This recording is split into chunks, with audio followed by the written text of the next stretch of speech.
Yo, this is the Godfather again. Welcome back to the channel. Got another video here today for you guys on how to get your frames from that to that with barely any loss in quality in visuals, as you can probably see in the video now. So just stay tuned. Without further ado, we'll get straight into it and I'll show you guys how to do it. Alright guys, this video is actually for everyone. It's for PC players, it's for PlayStation players, it's for Xbox players. There's a bit more information here for PC players obviously, because we have a bit more room to change some settings and get more frames, but I'm going to go through all the graphic settings. So everyone just stay tuned, and at the end of the video I'll have a little bit of a banger of a tip for you. So stay tuned for that and I'll show you guys right at the end. Okay guys, so I'm in the game now. I've reset all my settings, so I'll just go straight from the start and show you guys what you guys need to do to get these frames. At the end of the video I'll actually have I'll just roll out the two benchmarks side by side so you can see the difference in quality for yourselves. It's actually, you can barely tell the difference, so have a look at that right at the end if you want to, and you'll see the two different results. Alright guys, first thing, let's go straight into the settings, the graphic settings. I'll leave display till last. We'll start with the quality. So out of the box for my computer, it just recommended these extreme graphic settings, and you can see in the benchmark how much frames I got for that. So we want to do a bit of tweaking and we'll get it back up to those 220 frames. Alright guys, straight off the bat, NVIDIA DLSS, there was all this talk about it generating much better frames using AI to fill in the gaps in between, but honestly I've used it, it looks absolutely rubbish. The one and only one you ever want to use is Fidelity FX CAS. That is the best one. You want to set that to Fidelity CAS. I ramp up mine all the way to 100 because it looks the sharpest and it makes it look like it's running at 4K even though it's not. That is the best one. Next thing is you want your render resolution to be 100. There's no point in putting it down or up. Just keep it at 100. It'll look nice and crisp the whole time. There's no need to change that. Alright, VRAM scale target. A lot of YouTubers just go out and just say put it to max. I've tried max. It doesn't work for me. You sometimes get a bit of stuttering. Variable rate shading, we want to keep that off. Texture resolution, you want to keep this between normal and low. Depth of field, you want to keep this off 100%. This is a non-negotiable. Just turn it off. You can look at the right hand of the screen there. You can see it just blurs out part of the image. We don't want any blur. Detail quality level, we want to set that to normal. Particle resolution, we want to set that to very low. All it does, as you can see on the right hand side, it just makes more sparks where you don't want to have sparks in your face when you're running around and just trying to get kills. Bullet impacts, leave that on. It doesn't take away from your frames. Persistent effects, I keep that off. Alright, shader quality, you want to keep that to low to medium. I find that when you keep it on low, the shadows are a little bit jagged, so I just keep it on medium, makes it a little bit sharper. It doesn't take too much performance out of the PC. Okay, on-demand texturing, you want to just take that off. You don't want to be downloading textures while you're trying to play. Local texture streaming quality, you want to keep that low. Alright, shadow quality, you want to keep that to either normal or low. I just go normal. Screen space shadows, you want to just keep that off. Ambient occlusion, you want to keep that off. Screen space reflections, you want to keep that off. Static reflection quality, keep that low. Tessellation, you want to keep that off.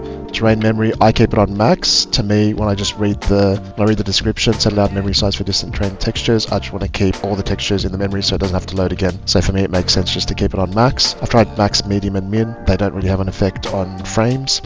Volumetric quality, you want to go low. Deferred physics quality, turn that off. Weather grid, off. Weather quality, keep that off. And that are the settings. And just apply settings. Confirm that, and that is it for the quality tab. Let's go to view. So view, field of view, this is kind of a it's up to the player. I play on 104.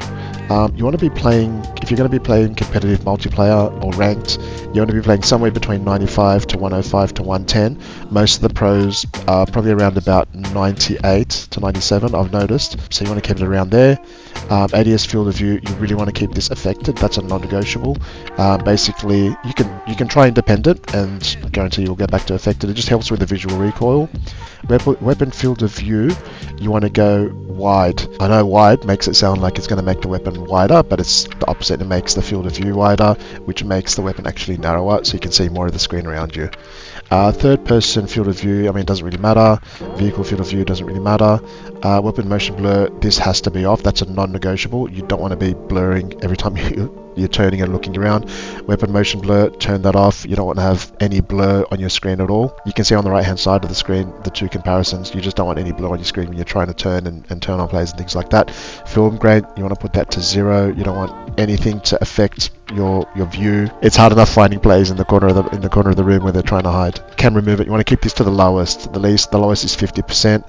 Third person camera movement lowest. The last thing you want is when things are getting hectic is your whole screen to shake. Third person doesn't really make a difference. Spectator camera doesn't really make a difference. Inverted flashbang.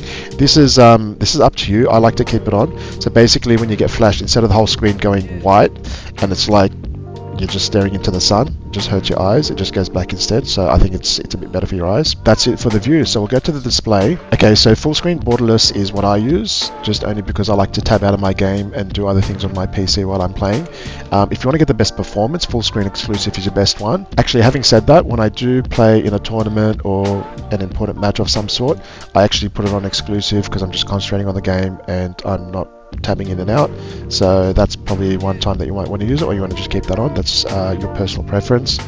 Display monitor, you want to keep, obviously use your good monitor. Display adapter, this all should be chosen automatically, should be correct. Screen refresh rate, this will be blacked out, or just keep it to the max if you're using exclusive. Take note of this number. We're going to come back to that later. Display resolution, obviously just leave it at the resolution of your monitor. Aspect ratio, just leave it on automatic. Shaders preloading, so you would have already loaded your shaders, you don't need to do that again. Display gamma, leave it on 2.2. Brightness, I run mine at 60. That's kind of a sweet spot for me. Run it on whatever you like, whatever feels best for you. Constrained mouse to game window, I leave it off just because you want to move your mouse out of, if you have a second screen, you want to go to that second screen and browse and do whatever it is that you want to do. NVIDIA reflex low latency, so this is an interesting one. So I've got it on. My CPU is actually more powerful than my GPU, so there's always one or the other that's going to be bottlenecking the system. I'll show you later on when we're doing the benchmark how to find that out, and it'll determine which one you should be choosing here. General rule of thumb, if your CPU is stronger, just keep it on. If your GPU is stronger and your CPU is lagging, put it on plus boost. I'll show you how to figure that out later on. Okay, EK mode, just keep that on custom. VSync gameplay off, VSync menus off. Custom frame rate, so this is the interesting one. This is the little secret tip that I have for you guys. What I would recommend is whatever your monitor's refresh rate is, put it a little bit under that. So my monitor refresh rate is 240 Hertz. So I'm going to put mine at 235, and I'll explain why. So there's two reasons why you'd want to do that. So number one, if your monitor is G-Sync or FreeSync, it's only going to sync your frames below what the monitor is capable of. So if you have a 160 Hz monitor, all that's going to happen if your frames are going to be higher is your monitor can't keep up, and that's what causes the tearing in your monitor. So to prevent that, just keep it between 1 and 5 frames under your hertz, and that will prevent your tearing. The second reason why you'd want to do that is there's no point if your monitor can only handle, let's just say 144 Hertz, and you running 250 frames. All that's going to do is run your GPU hot, run your whole system hot, take a little bit of life out of your PC, use more power, use more electricity for nothing. It achieves absolutely nothing. Even if you have 1,000 frames, if your monitor can only handle 144 Hertz or 160 or 100 or 240, whatever it is, that's the maximum frames you're going to see. There is no point in running it faster.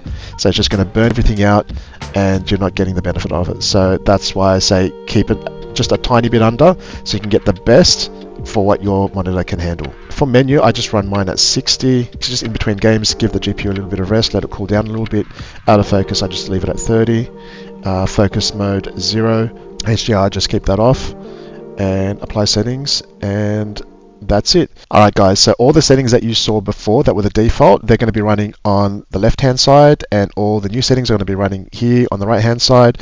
So tell me if you can spot the difference. There's very minimal difference that I can personally spot, but yeah, just look at how much frames you get at the end. It makes a world of difference. Doubling your frames or getting 50% more frames, you're going to perform a lot better and your system's going to run much more efficiently. And also guys, let me know in the comments below what your frames were before and what your frames are after you put these settings in. I'm really keen to know how much difference it would have made for you guys as well. Thanks for watching guys. If you can leave a like, comment and subscribe to the channel, I would greatly appreciate it, and I'll see you next time. Peace.